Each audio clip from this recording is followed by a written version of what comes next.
Пайғамбарымыз саллаллаху алейхи вассалам имам Бухари, муслимдер келтірген хадисте айтады: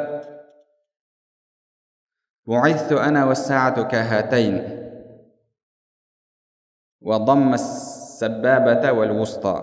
Пайғамбарымыз саллаллаху алейхи вассалам менімен сағат былай етіп жіберілді дейді.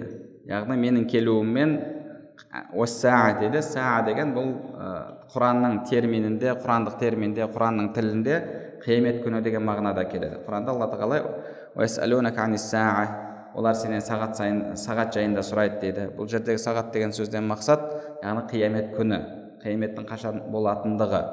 Бұл біз түсінген сағат емес, бағанағы бір сағатта бағана 60 минут бар, одан мынанша секунд бар деген секілді. Ондай мағынадағы сағат емес. Құранда сағат деген сөз келген кезде, оның мағынасы қиямет күні. Пайғамбарымыз саллаллаху алейхи вассалам айтады: «Бу'ithtu ана вассаату кахатайн».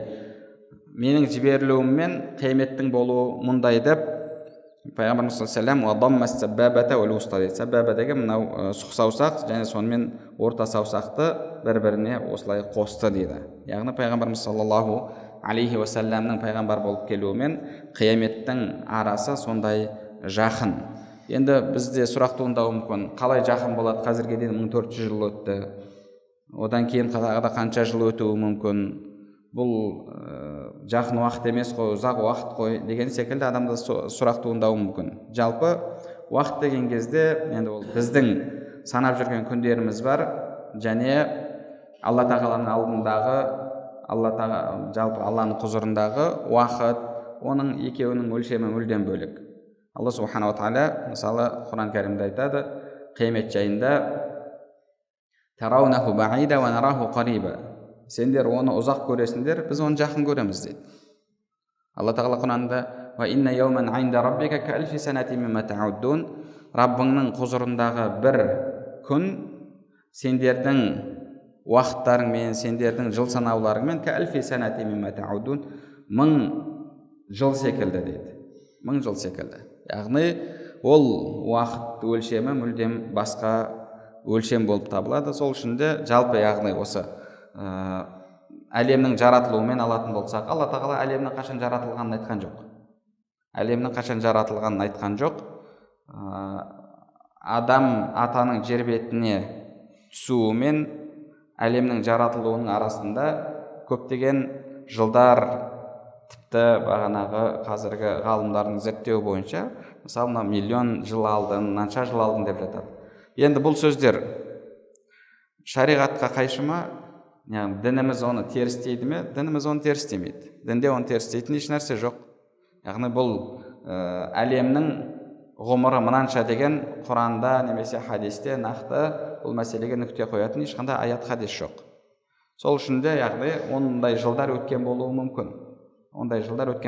Енді адамның жылына келетін болсақ, жалпы адамзаттың тарихына келетін болсақ, енді адамзаттың тарихы ондай бір үлкен ұзақ тарих емес. Өйткені Адам ата мен Нух алейхиссаламның арасын тарих бойынша қарайтын болсақ, одан кейін Нух алейхиссалам мен Ибрахим алейхиссаламның арасын, кейін Ибрахим алейхиссалам мен басқа пайғамбарымыздың арасын қарайтын болсақ, қанша бір 10 мың, 20 мың уақыт, осы сондай бір уақыт. Он бір миллиондаған жылдар емес. Ал бірақ бұл әлемнің жаратылуы. Ол миллиондаған жылдар болуы мүмкін бе? Мүмкін. Яғни бізде оны бір терістейтін де, оны қолдайтын да ешқандай аят немесе хадис жоқ. Сол үшін де яғни жалпы енді ғылым оны дәлелдеп жатса, мысалы кейде қазіргі кезде сондай бір нәрсенің жылын, ғұмырын білу жолдары бар ғылыми. Тексерген кезде мысалы тексереді, оның қанша жыл алдыңғы екендігін ғылыми дәлелдеп береді.